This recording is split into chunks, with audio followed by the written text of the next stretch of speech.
ನಮಸ್ಕಾರ. S18 ವಾರ್ತೆಗಳಿಗೆ ಸ್ವಾಗತ. ನಾನು ಕವಿತಾ. ಮೊದಲಿಗೆ ಹೆಡ್ಲೈನ್.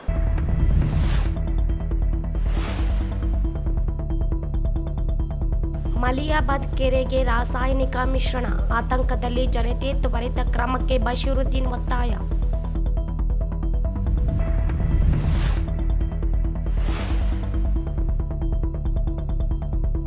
ಲೋಕಾಯುಕ್ತ ಎಡಿಜಿಪಿ ಚಂದ್ರಶೇಖರ ಉದ್ದಟತನ ತನಿಖೆಗೆ ಸರ್ಕಾರ ಮುಂದಾಗಲೇ ವೆಂಕಟರಾವ್ ನಾಡಗೌಡ.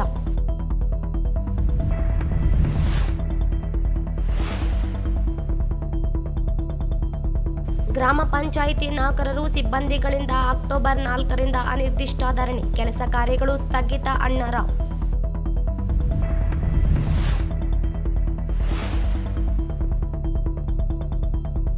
ಹಿರಿಯ ನಾಗರಿಕರ ದಿನಾಚರಣೆ, ಹಿರಿಯರನ್ನು ಕಡೆಗಣಿಸುತ್ತಿರುವುದು ಕಳವಳಕಾರಿ. ಶರಣಮ್ಮ.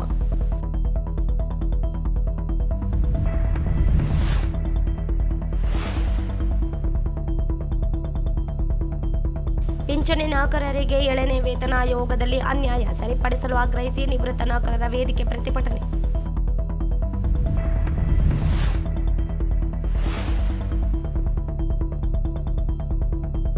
ಅಕ್ಟೋಬರ್ 3ರಿಂದ ಉಪ್ಪರವಾಡಿ ವೆಂಕಟೇಶ್ವರ ದೇವಸ್ಥಾನದಲ್ಲಿ ನವರಾತ್ರಿ ಉತ್ಸವ ಪ್ರಾರಂಭ. ಎಂ ಈರಣ್ಣ.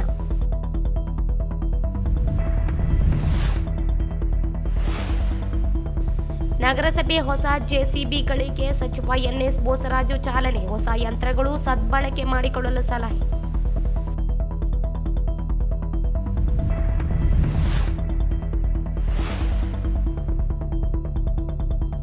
ಕುಟುಂಬದ ಹಿರಿಯರ ಸ್ಮರಣಾರ್ಥ ಅನ್ನ ಸಂತರ್ಪಣಾ ಕಾರ್ಯಕ್ರಮ.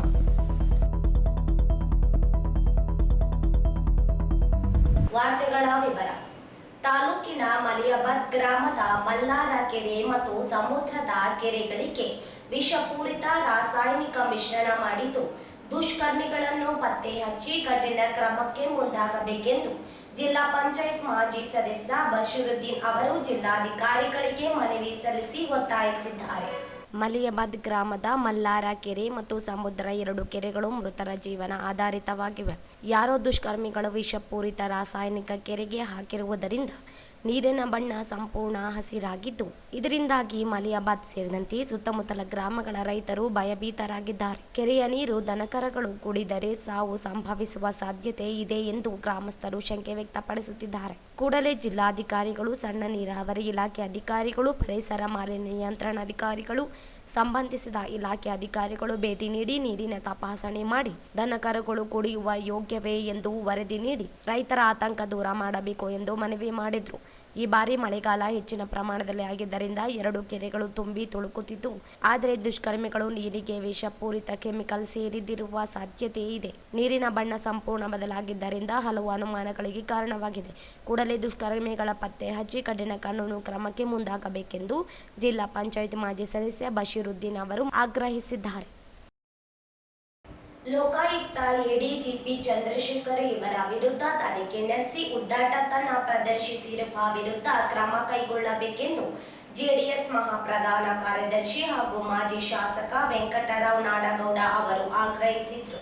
ಅವರಿಂದು ಮಾಧ್ಯಮಗೋಷ್ಠಿ ಉದ್ದೇಶಿಸಿ ಮಾತನಾಡಿ, ಎಡಿಜಿಪಿ ಚಂದ್ರಶೇಖರ್ ಇವರು ಹುದ್ದೆಯ ಘನತೆ ಮತ್ತು ನಿಯಮಗಳನ್ನು ಉಲ್ಲಂಘಿಸಿ ಚುನಾಯಿತ ಜನಪ್ರತಿನಿಧಿಯೊಬ್ಬರು ಅವಮಾನಿಸಿದ್ದಾರೆ. ಮಾಜಿ ಮುಖ್ಯಮಂತ್ರಿಗಳು ಹಾಗೂ ಹಾಲಿ ಕೇಂದ್ರ ಸಚಿವರಾಗಿರುವ ಎಚ್.ಡಿ. ಕುಮಾರಸ್ವಾಮಿಯವರನ್ನು ಹಂದಿಗೆ ಹೋಲಿಸಿ ಸಿಬ್ಬಂದಿಗಳಿಗೆ ಪತ್ರ ಬರೆದಿರುವುದು ಉದ್ದಟತನ ಪರಮಾವಧಿಯಾಗಿದೆ. ಅಧಿಕಾರಿ ವಿರುದ್ಧ ಕ್ರಮ ಕೈಗೊಳ್ಳಬೇಕಿದ್ದ ಕಾಂಗ್ರೆಸ್ ಸರ್ಕಾರದ ಮುಖ್ಯಮಂತ್ರಿ ಸಿದ್ದರಾಮಯ್ಯ ಸೇರಿ ಗೃಹ ಸಚಿವರು ಸಹ ಸಮರ್ಥನೆಗೆ ನಿಂತಿರುವುದು ವಿಪರ್ಯಾಸದ ಸಂಗತಿ. ಚುನಾಯಿತ ಜನಪ್ರತಿನಿಧಿಗೆ ಕಾನೂನುಬದ್ಧವಾಗಿರುವ ನಿಯಮಗಳನ್ನು ಉಲ್ಲಂಘಿಸಿದರೂ ಸಮರ್ಥನೆ ಮಾಡಿಕೊಳ್ಳುತ್ತಿರುವುದು ಕಾಂಗ್ರೆಸ್ ಪಕ್ಷದ ಕಚೇರಿಯಿಂದಲೇ ಪತ್ರ ಬರೆಯಲು ಹೇಳಿದಂತಿದೆ ಎಂದು ಟೀಕಿಸಿದರು.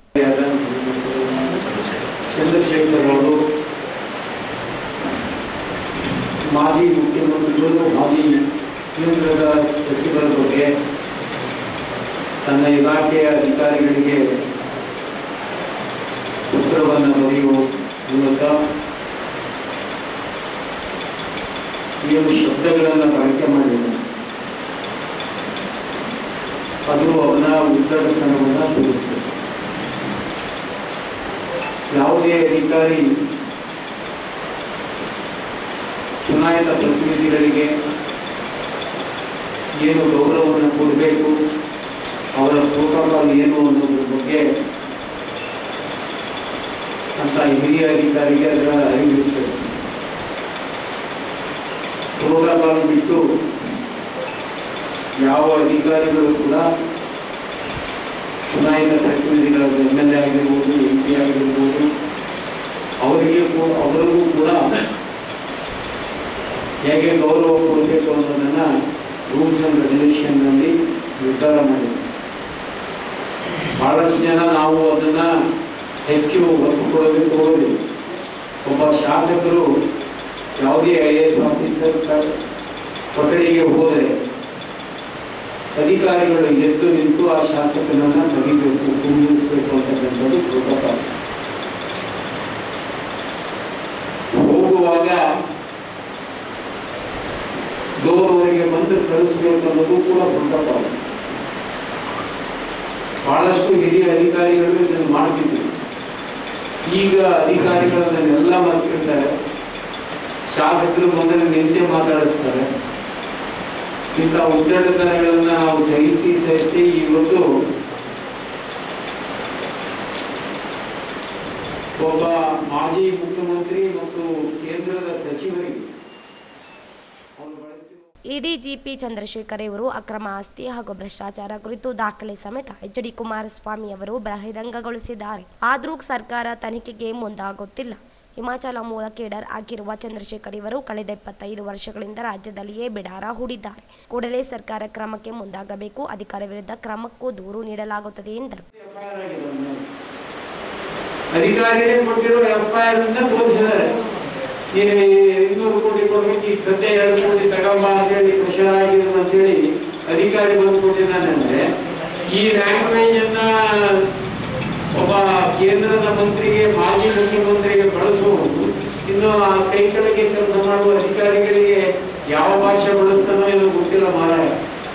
ಇಂಥ ಶಬ್ದಗಳನ್ನ ಬಳಸುವ ಅಧಿಕಾರಿಗೆ ಕೂಡಲೇ ಕ್ರಮ ತಗೋಬೇಕು. ಅವನು 25 ವರ್ಷದಿಂದ ಇಲ್ಲಿದೆ. ನಮ್ಮ ಕೇಂದ್ರ ಆಫೀಸರೇ ಅಲ್ಲ, ಅವನು ಕೇಂದ್ರ ಇರೋದು ಹಿಮಾಚಲ ಪ್ರದೇಶ. ಅವನ ಊರು ಆಂಧ್ರದಿರ್ಬೋದು. ಹಿಮಾಚಲ ಪ್ರದೇಶದಿಂದ ಯಾರೇ ಡೆಪ್ಯುಟೇಷನ್ ಬಂದ್ರೆ ಮ್ಯಾಕ್ಸಿಮಮ್ 4-5 ವರ್ಷ ಇರ್ತಾರೆ.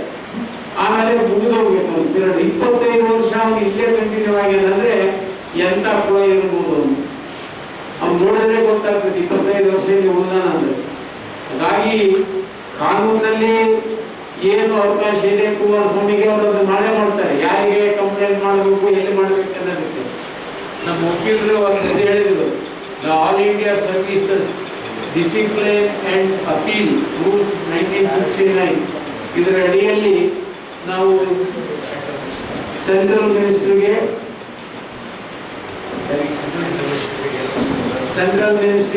ಏನು ಅವಹೇಳನಕಾರಿ ಮಾಡಿದರೆ ಅದನ್ನು ನಾವು ಅಲ್ಲೇ ಚಾಲೆಂಜ್ ಮಾಡಿ ಅವ್ರ ಮೇಲೆ ಕ್ರಮ ತಗೊಳ್ಳೋದಕ್ಕೆ ಬರ್ತದೆ. ಅದನ್ನೇ ಕುಮಾರಸ್ವಾಮಿ ಅವರು ಮಾಧ್ಯಮ ಕೇಳಿದ್ರು. ನಾನು ಎಲ್ಲಿ ಇಡಬೇಕು, ಯಾರಿಗೆ ಹೇಳಬೇಕು ಗೊತ್ತಿದೆ ನನಗೆ, ನಾನು ಅಲ್ಲೇ ಕೊಡ್ತೀನಿ ಅಂತಕ್ಕಂಥ ಬಂತು. ನಾನು ಈ ಸರ್ಕಾರಕ್ಕೆ ಒತ್ತಾಯ ಮಾಡ್ತೇನೆ. ಅವನ ಮೇಲೆ ಏನು ಕೇಸ್ ಆಗಿದ್ದಾವೆ, ಅವನ ಮೇಲೆ ಏನು ದಾಖಲೆಗಳು ಬಿಡುಗಡೆ ಆಗಿದ್ದಾವೆ, ಕೂಡಲೇ ಅವರನ್ನ ನೀವು ತನಿಖೆಗೆ ಒಳಪಡಿಸಬೇಕು. ಆ ಸ್ಥಾನದಿಂದ ಅವನ ತೆಗಿಬೇಕು, ಸಸ್ಪೆಂಡ್ ಮಾಡಬೇಕು. ಸಸ್ಪೆಂಡ್ ಮಾಡಿ ತನಿಖೆ ಪ್ರಾರಂಭ ಮಾಡಬೇಕು. ಯಾವ ಮಟ್ಟಕ್ಕೆ ಹೋಗಿದ್ದಾನೆ ಅಂದ್ರೆ ಗವರ್ನರ್ ಆಫೀಸಿಗೆ ತನಿಖೆಗೆ ಒಳಪಡಿಸೋದಕ್ಕೆ ಪರ್ಮಿಷನ್ ಕೊಡಿ ಅಂತ ಕೇಳ್ತಾನೆ. ಅಂದ್ರೆ ಏನು ಅರ್ಥ? ಅದೇ ಕಾಫಿ ಎಲ್ಲಿ ಬೇಕಾದ್ರೆ ಪರ್ಮಿಷನ್ ತಗೊಂಡು ಅದು ಎಷ್ಟು HD ಕುಮಾರಸ್ವಾಮಿ ಉದ್ದೇಶಿಸಿಯೇ ಬರ್ನಾಡ ಶಾ ಉಲ್ಲೇಖಿಸಿದ್ದಾರೆ. ಅಪಮಾನವಿಸುವ ಉದ್ದೇಶ ಸ್ಪಷ್ಟವಾಗಿದೆ ಎಂದರು. ಯಾರಿಗೆ ಕುಮಾರಸ್ವಾಮಿ ಬೆದರಿಸಿಲ್ಲ, ತನಿಖೆಗೆ ಸಹಕರಿಸಿದ್ರು ದುರುದ್ದೇಶಪೂರ್ವಕವಾಗಿ ಚಂದ್ರಶೇಖರ್ ವರ್ತಿಸಿದ್ದಾರೆ ಎಂದು ಆರೋಪಿಸಿದರು. ಈ ಸಂದರ್ಭದಲ್ಲಿ ಮಾಜಿ ಶಾಸಕ ರಾಜ ವೆಂಕಟಪ್ಪ ನಾಯ್ಕ್, ಮಹಾಂತೇಶ ಪಾಟೀಲ್ ಅತ್ತನೂರು, JDS ಜಿಲ್ಲಾಧ್ಯಕ್ಷ ಎಂ ವಿರೂಪಾಕ್ಷಿ, ಎನ್ ಶಿವಶಂಕರ, ಬುಡ್ಡನಗೌಡ, ಸಣ್ಣ ನರಸಿಂಹ ನಾಯ್ಕ್, ಅಮರೇಶಪ್ಪ ಆಶಾಪುರು, ನಾಗರಾಜಗೌಡ, ನರಸಪ್ಪ ಆಶಾಪುರು ಉಪಸ್ಥಿತರಿದ್ದರು. ಗ್ರಾಮ ಪಂಚಾಯಿತಿಗಳಲ್ಲಿ ಕಾರ್ಯನಿರ್ವಹಿಸುತ್ತಿರುವ ಗ್ರಾಮ ಆಡಳಿತಾಧಿಕಾರಿಗಳು, ಜವಾನರು, ಕರ ವಸೂಲಿಗಾರರು ಸೇರಿದಂತೆ ವಿವಿಧ ಹುದ್ದೆಗಳ ನೌಕರರಿಗೆ ಆಗುತ್ತಿರುವ ಅನ್ಯಾಯವನ್ನು ವಿರೋಧಿಸಿ ಅಕ್ಟೋಬರ್ 4ರಿಂದ ಬೆಂಗಳೂರಿನ ಫ್ರೀಡಂ ಪಾರ್ಕ್ನಲ್ಲಿ ಅನಿರ್ದಿಷ್ಟ ಹೋರಾಟಕ್ಕೆ ಗ್ರಾಮ ಪಂಚಾಯಿತಿ ಅಧಿಕಾರಿಗಳು ಹಾಗೂ ನೌಕರರ ಸಂಘ ಪಂಚಾಯಿತಿ ಸದಸ್ಯ ಒಕ್ಕೂಟ ನಿರ್ಧರಿಸಿದೆ ಎಂದು ಗ್ರಾಮ ಆಡಳಿತಾಧಿಕಾರಿಗಳ ಸಂಘದ ಗೌರವಾಧ್ಯಕ್ಷ ಅಣ್ಣಾರಾವ್ ಅವರು ಹೇಳಿದರು. ಅವರಿಂದು ಮಾಧ್ಯಮಗೋಷ್ಠಿ ಉದ್ದೇಶಿಸಿ ಮಾತನಾಡಿ, ಗ್ರಾಮ ಪಂಚಾಯಿತಿಗಳು ಸ್ಥಳೀಯ ಸರ್ಕಾರಗಳಾಗಿ ಕಾರ್ಯನಿರ್ವಹಿಸಲು ಸರ್ಕಾರ ಅನೇಕ ನಿರ್ದೇಶನಗಳು ಜನರಿಗೆ ಸೌಕರ್ಯ ಒದಗಿಸಲು ಸಾಧ್ಯವಾಗದೇ ಹೋಗಿದೆ. ವಾರ್ಡುವಾರು ಗ್ರಾಮ ಸಭೆಗಳ ಮೂಲಕ ಜನರ ಬೇಡಿಕೆಗಳಿಗೆ ಅನುಗುಣವಾಗಿ ಕಾರ್ಯನಿರ್ವಹಿಸಲು ಸಾಧ್ಯವಾಗುತ್ತಿಲ್ಲ. ಸರ್ಕಾರ ವಿವಿಧ ಯೋಜನೆಗಳಡಿ ಗುರಿ ಸಾಧನೆಗೆ ಸೀಮಿತಗೊಳಿಸುತ್ತಿರುವುದು ಪಂಚಾಯಿತಿಗಳ ಮೂಲ ಕೆಲಸ ಕಾರ್ಯಗಳು ನಿರ್ವಹಿಸಲಾಗದ ಸ್ಥಿತಿ ಇದೆ. ಕೇರಳ ಮಾದರಿಯಂತೆ 28 ಇಲಾಖೆಗಳನ್ನು ಪಂಚಾಯಿತಿಗೆ ವ್ಯಾಪ್ತಿಗೆ ಒಳಪಡಿಸಿ ಯೋಜನೆಗಳನ್ನು ಜಾರಿಗೊಳಿಸಬೇಕು. ಜವಾನ, ಕರ ವಸೂಲಿಗಾರ, ಪಂಪ್ ಆಪರೇಟರ್ಗಳಿಗೆ ಕನಿಷ್ಠ ವೇತನ ನೀಡುವುದು. ಪಂಚಾಯತ್ ಅಭಿವೃದ್ಧಿ ಅಧಿಕಾರಿಗಳನ್ನು ಗೆಜೆಟೆಡ್ ಗ್ರೂಪ್ ಬಿ ವೃಂದಕ್ಕೆ ಮೇಲ್ದರ್ಜೆಗೇರಿಸುವುದು. 7 ವರ್ಷ ಪೂರೈಸಿರುವ ಪಂಚಾಯತ್ ಅಭಿವೃದ್ಧಿ ಅಧಿಕಾರಿಗಳನ್ನು ಬೇರೆಗೆ ಜಿಲ್ಲಾ ವರ್ಗಾಯಿಸುವುದನ್ನು ಕೈಬಿಡಬೇಕು. ಗ್ರಾಮ ಪಂಚಾಯಿತಿಗಳಿಗೆ ಲೆಕ್ಕ ಸಹಾಯಕ ಸಿಬ್ಬಂದಿ ನೇಮಿಸಬೇಕು. ಪಂಚಾಯಿತಿ ಗ್ರೇಡ್ 1 ವೃಂದದಿಂದ ಪಿಡಿಒ ವೃಂದಕ್ಕೆ ಮುಂಬಡ್ತಿ ನೀಡುವುದು.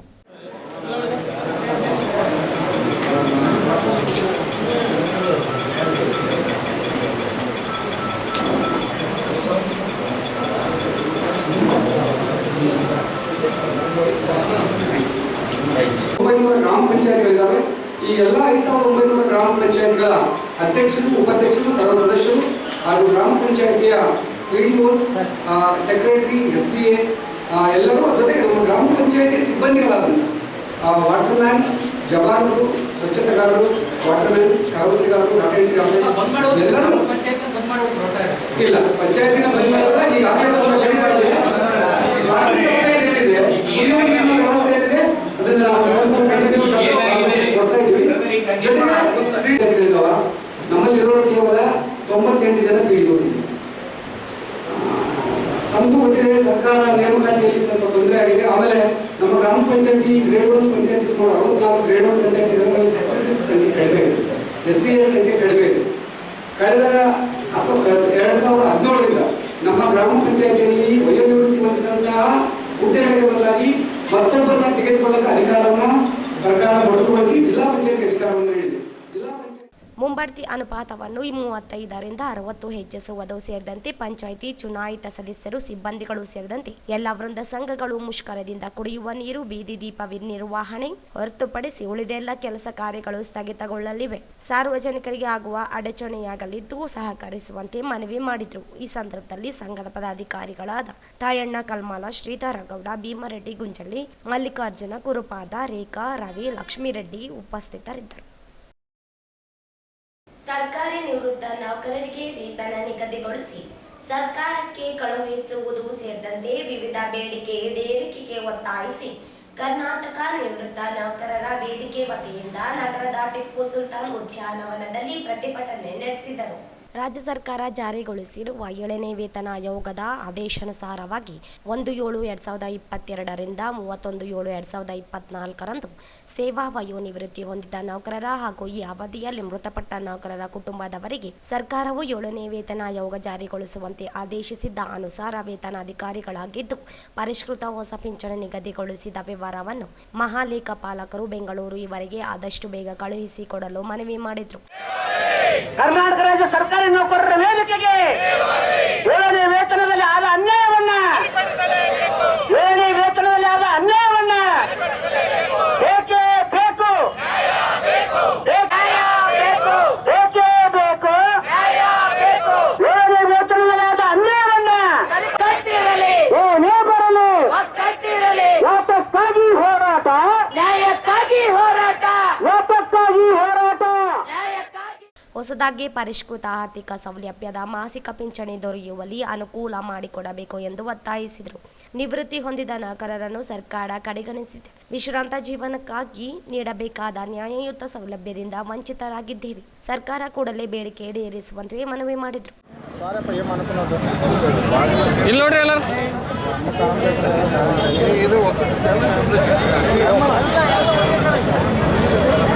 ಜಿಲ್ಲಾಧಿಕಾರಿಗಳು ಹಾಗೂ ಜಿಲ್ಲಾ ದಂಡಾಧಿಕಾರಿಗಳು ರಾಯಚೂರು ಜಿಲ್ಲಾ ಇವರ ಮುಖಾಂತರ 1/7/2022ರಿಂದ 31/7/2024 ಅವಧಿಯಲ್ಲಿ ನಿವೃತ್ತಿಯಾದ ನೌಕರರಿಗೆ DCRG ಕಾಂಪಿಟೇಷನ್ ಗಳಿಕೆ ರಜೆ ನಿಗದೀಕರಣ ಮೊತ್ತವನ್ನು 7ನೇ ವೇತನ ಆಯೋಗದ ಲೆಕ್ಕಾಚಾರದಲ್ಲಿ ನೀಡಬೇಕೆಂದು ಹಾಗೂ ಪರಿಷ್ಕೃತ ಆದೇಶ ಹೊರಡಿಸಬೇಕೆಂದು ದಿನಾಂಕ 1/10/2024 ವಿಶ್ವ ಹಿರಿಯ ನಾಗರಿಕ ದಿನಾಚರಣೆ ಸಂದರ್ಭದಲ್ಲಿ ರಾಜ್ಯದ ಎಲ್ಲ ಜಿಲ್ಲಾಧಿಕಾರಿಗಳ ಕಚೇರಿ ಎದುರುಗಡೆ ಕಪ್ಪು ದಟ್ಟು ಧರಿಸಿ ಒಂದು ದಿನದ ಧರಣಿ ಸತ್ಯಾಗ್ರಹ ಮೂಲಕ ಮನವಿಯನ್ನು ಅರ್ಪಿಸುತ್ತಿದ್ದೇವೆ.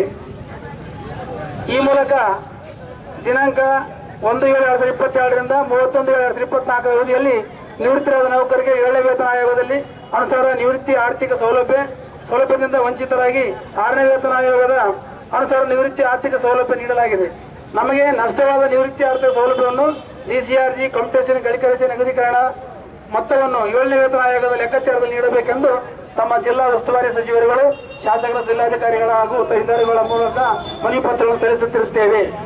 ಈ ದಿಸೆಯಲ್ಲಿ ನಾವುಗಳೆಲ್ಲ ತಾಲೂಕಾ, ಜಿಲ್ಲಾ, ವಿಭಾಗ ಮಟ್ಟದಲ್ಲಿ ಬೃಹತ್ ಸಭೆಯಲ್ಲಿ ಪ್ರತಿಭಟನೆಯಲ್ಲಿ ವೇದಿಕೆ ಮುಖಂಡರುಗಳಾದ ಹನುಮಂತಪ್ಪ, ವಿಶ್ವನಾಥ ರೆಡ್ಡಿ, ಚಂದ್ರಶೇಖರ, ಮೂಕಪ್ಪ ಕಟ್ಟಿಮನಿ, ರಂಗಯ್ಯ ನಾಯಕ್, ಭೀಮಣ್ಣ ನಾಯಕ್, ಸಿದ್ದೇಶ್ವರಿ, ಬಾಲಸ್ವಾಮಿ, ಸದಾಶಿವಪ್ಪ, ಭೀಮಣ್ಣ ಉದ್ಬಾಳ, ಪ್ರಭು, ಶಿವಪ್ಪ, ಬೋದೆಪ್ಪ, ಅಯ್ಯನಗೌಡ ಸೇರಿದಂತೆ ಅನೇಕರಿದ್ದರು.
ಕುಟುಂಬಗಳು ನಡೆಯುತ್ತಿದ್ದು, ಇಂದು ಹಿರಿಯರನ್ನು ಕಡೆಗಣಿಸಿ ವೃದ್ಧಾಶ್ರಮದಲ್ಲಿ ಬಿಡುತ್ತಿದ್ದು, ಇದರಿಂದಾಗಿ ಕೌಟುಂಬಿಕ ಕಲಹಗಳು ಹೆಚ್ಚಾಗಲಿಕ್ಕೆ ಕಾರಣವಾಗಿದೆ.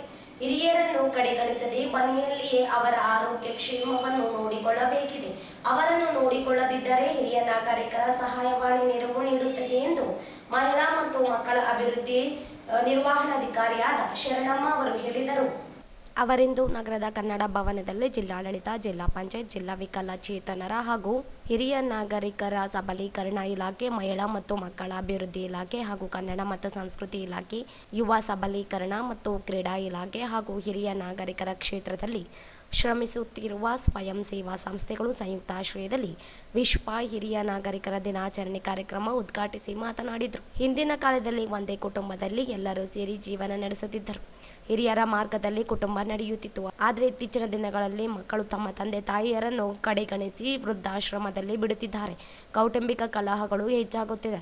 ಹಿರಿಯ ಮಾರ್ಗದರ್ಶನ ಇಲ್ಲದ ಕುಟುಂಬದಲ್ಲಿ ಹೊಡೆದು ಬೇರೆಯಾಗಿವೆ ಎಂದರು. ಹಿರಿಯ ನಾಗರಿಕರು ತಮ್ಮ ಮಕ್ಕಳು ತಮ್ಮನ್ನು ನೋಡಿಕೊಳ್ಳದಿದ್ದರೆ ನಾಗರಿಕರ ಸಹಾಯವಾಣಿ ಮೂಲಕ ತಮಗೆ ಸಿಗಬೇಕಾದ ಹಕ್ಕು ಒದಗಿಸಿಕೊಡುತ್ತದೆ. ತಮ್ಮ ಯಾವುದೇ ಸಮಸ್ಯೆಗಳಿದ್ದಲ್ಲಿ ಬಗೆಹರಿಸಿಕೊಳ್ಳಬಹುದಾಗಿದೆ ಎಂದು ತಿಳಿಸಿದರು.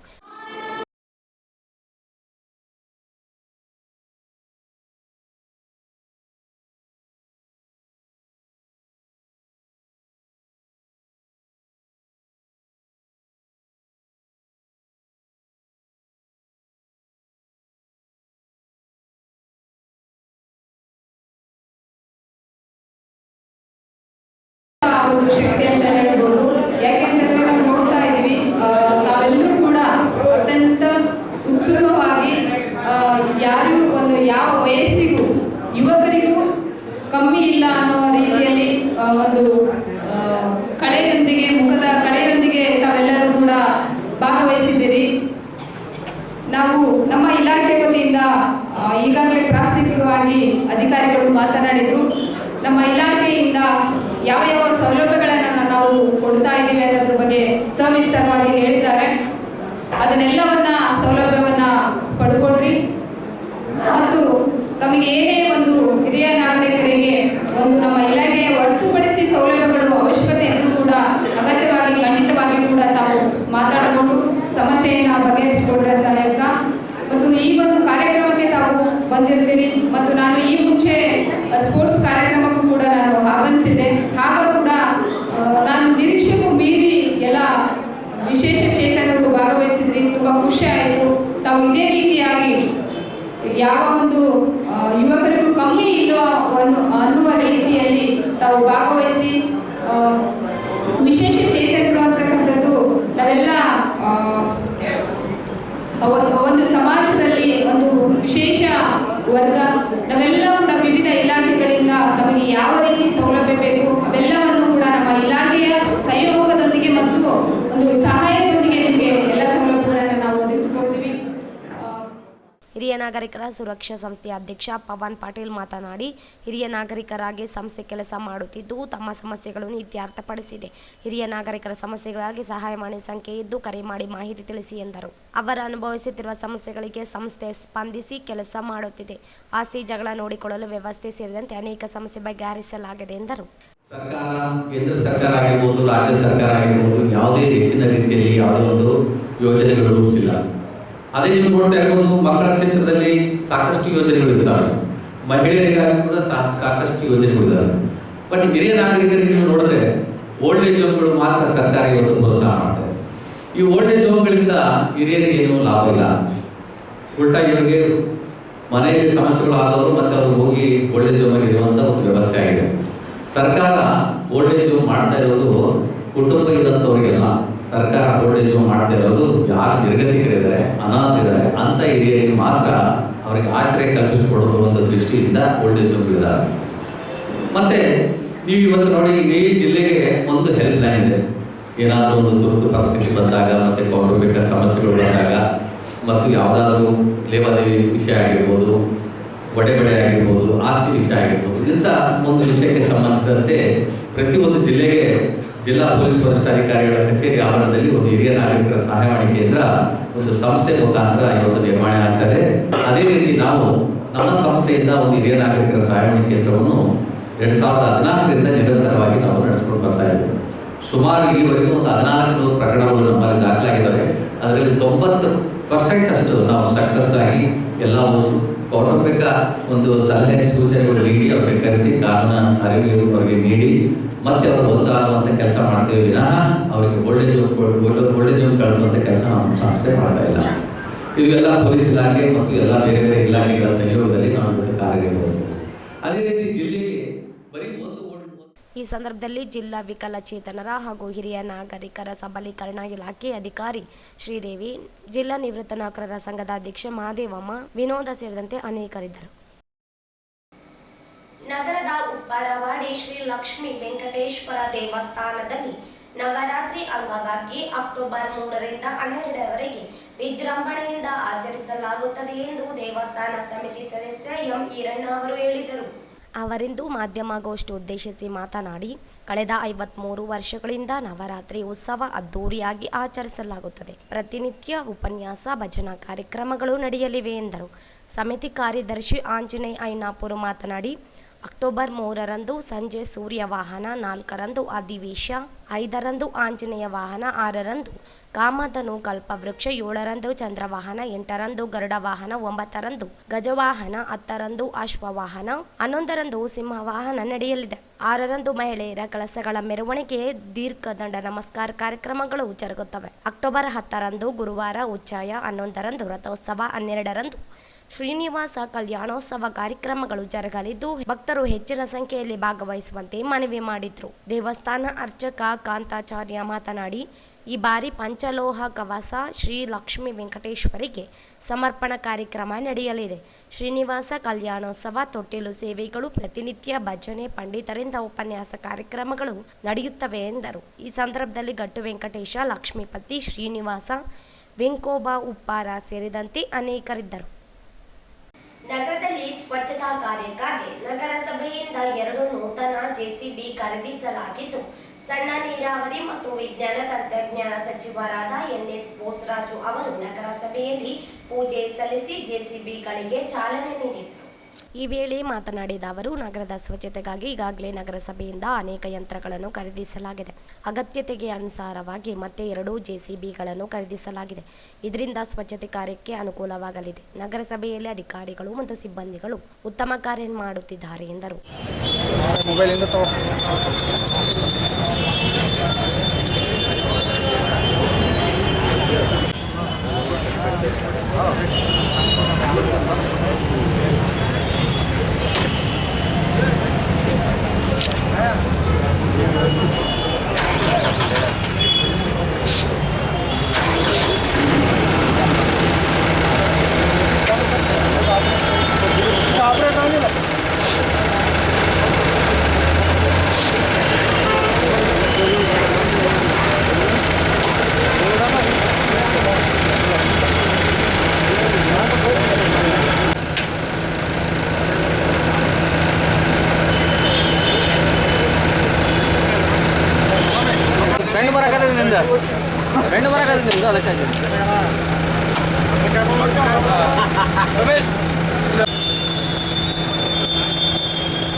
ನಗರದಲ್ಲಿ ಸ್ವಚ್ಛತೆಗಾಗಿ ಇತ್ತೀಚಿನ ಕಾಲದಲ್ಲಿ ಸಾಕಷ್ಟು ಯಂತ್ರಗಳು ತಗೊಂಡಿದ್ದಾರೆ. ಟ್ರಾಕ್ಟರ್ಗಳು ಇರ್ಬೋದು, ಅದೇ ರೀತಿಯಾಗಿ ಜೆಸಿಬಿಗಳು ಸಹಿತ SWMನಲ್ಲಿ ಆ ಫಂಡ್ನಲ್ಲಿ 2 ಖರೀದಿ ಮಾಡಿದ್ದಾರೆ.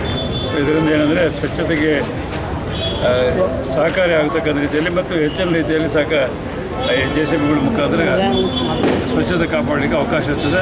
ಈಗಾಗಲೇ ನಗರಸಭಾ ಎಲ್ಲ ಸದಸ್ಯರು ಮತ್ತು ಸಿಬ್ಬಂದಿ ವರ್ಗದವರು ಉತ್ತಮವಾದಂಥ ಕೆಲಸ ನಡೀತಾ ಇದೆ. ಆ ದಿಶೆಯಲ್ಲಿ ಈ 2 ಮಿಷನ್ನಿಂದ ಇನ್ನೂ ಹೆಚ್ಚಿನ ರೀತಿಯಲ್ಲಿ ನಗರದಲ್ಲಿ ಸ್ವಚ್ಛತೆ ಕಾಪಾಡಲಿಕ್ಕೆ ಒಂದು ಅವಕಾಶ ಇದೆ. ಆ ದಿಶೆಯಲ್ಲಿ ಇವತ್ತು ಪೂಜೆ ಸಲ್ಲಿಸಿ ಕಾರ್ಯಕ್ರಮ ಪ್ರಾರಂಭ. ಈ ಸಂದರ್ಭದಲ್ಲಿ ನಗರಸಭೆ ಅಧ್ಯಕ್ಷೆ ನರಸಮ್ಮ ನರಸಿಂಹಲು ಮಾಡಿಗಿರಿ, ಉಪಾಧ್ಯಕ್ಷ ಸಾಜಿದ್ ಸಮೀರ್, ನಗರಸಭೆ ಹಿರಿಯ ಸದಸ್ಯ ಜಯಣ್ಣ ಜಿಂದಪ್ಪ, ಬಿ ಅಮರೇಶ, ಅಮರಾಜ್ ಹಿರೋಜ್, ನರಸಿಂಹಲು ಮಾಡಿಗಿರಿ, ತಿಮ್ಮಾರೆಡ್ಡಿ, ನಗರಸಭೆ ಪೌರಾಯುಕ್ತ ಗುರುಸಿದ್ದಯ್ಯ ಹಿರೇಮಠ ಸೇರಿದಂತೆ ನಗರಸಭೆ ಅಧಿಕಾರಿಗಳು, ಸಿಬ್ಬಂದಿಗಳು ಇದ್ದರು.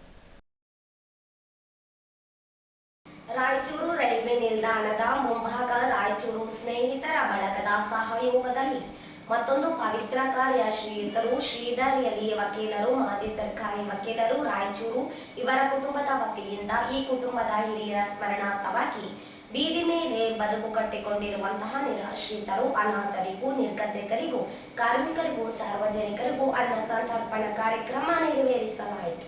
ಅದೆಷ್ಟೋ ಜನರು ಹಸಿವಿನಿಂದ ಕಂಗೆಟ್ಟು ಈ ಕಾರ್ಯದಲ್ಲಿ ಸುಮಾರು 300 ಜನ ಎಲ್ಲರೂ ಹೊಟ್ಟೆ ತುಂಬ ಊಟವನ್ನು ಸೇವಿಸಿ ಶ್ರೀಧರ್ ಸರ್ ಹಾಗೂ ಅವರ ಕುಟುಂಬಕ್ಕೂ ಮತ್ತು ರಾಯಚೂರು ಸ್ನೇಹಿತರ ಬಳಗಕ್ಕೆ ಆರೈಕೆ ಸುರಿಮಳೆಯನ್ನು ಸುರಿದರು. ಈ ಸಂದರ್ಭದಲ್ಲಿ ರಾಯಚೂರಿನ ಸ್ನೇಹಿತರ ಬಳಗ ಕೋರಿಕೊಂಡಿದ್ದಿಷ್ಟೇ, ಖಾಲಿ ಕೈಯಲ್ಲಿ ಬರುವೆವು, ಒಂದು ದಿನ ಖಾಲಿ ಕೈಯಲ್ಲಿ ಹೋಗುವೆವು. ಒಂದು ದಿನ ಹೋಗಿ ಬರುವ ಈ ಮಧ್ಯೆ ಎಲ್ಲರೂ ದಾನ ಧರ್ಮ ಸಹಾಯ ಸೇವೆಯೊಂದಿಗೆ ಈ ಒಂದು ದಿನದ ಬದುಕಾದರೂ ತುಂಬ ಉತ್ತಮ ರೀತಿಯಲ್ಲಿ ಕಟ್ಟಿಕೊಳ್ಳೋಣ. ತುಳಿದು ಬದುಕೋದು ಬೇಡ, ತಿಳಿದು ಬದುಕೋಣ. ಪ್ರತಿಯೊಬ್ಬರೂ ಇಂತಹ ಕಾರ್ಯಗಳಿಗೆ ಸಹಕಾರ ಸಹಾಯದೊಂದಿಗೆ ಕೈ ಜೋಡಿಸಬೇಕಾಗಿ ಹೇಳಿದರು.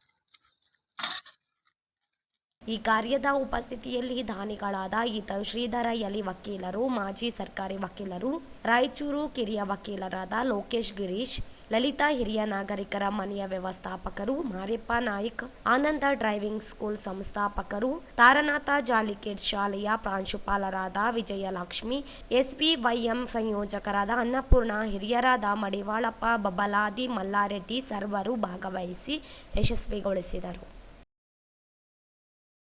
ಕೊನೆಯಲ್ಲಿ ಮತ್ತೊಮ್ಮೆ ಹೆಡ್ಲೈನ್ಸ್.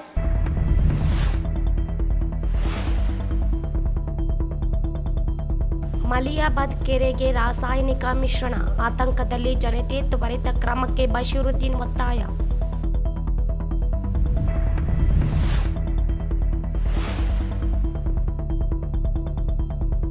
ಲೋಕಾಯುಕ್ತ ADGP ಚಂದ್ರಶೇಖರ ಉದ್ದಟತನ, ತನಿಖೆಗೆ ಸರ್ಕಾರ ಮುಂದಾಗಲೇ ವೆಂಕಟರಾವ್ ನಾಡಗೌಡ.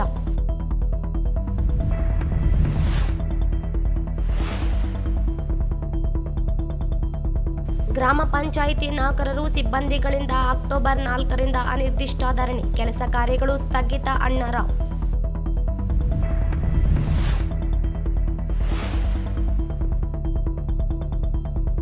ಹಿರಿಯ ನಾಗರಿಕರ ದಿನಾಚರಣೆ, ಹಿರಿಯರನ್ನು ಕಡೆಗಣಿಸುತ್ತಿರುವುದು ಕಳವಳಕಾರಿ. ಶರಣಮ್ಮ.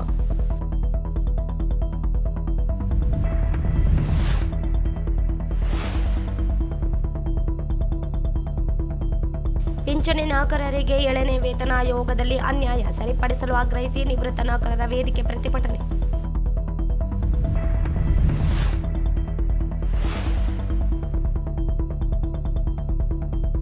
ಅಕ್ಟೋಬರ್ 3ರಿಂದ ಉಪ್ಪಾರವಾಡಿ ವೆಂಕಟೇಶ್ವರ ದೇವಸ್ಥಾನದಲ್ಲಿ ನವರಾತ್ರಿ ಉತ್ಸವ ಪ್ರಾರಂಭ. ಎಂ ಈರಣ್ಣ.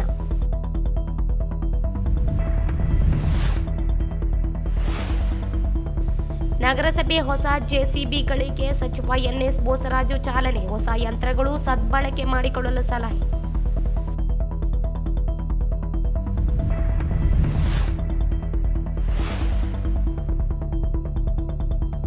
ಕುಟುಂಬದ ಹಿರಿಯರ ಸ್ಮರಣಾರ್ಥ ಅನ್ನ ಸಂತರ್ಪಣಾ ಕಾರ್ಯಕ್ರಮ.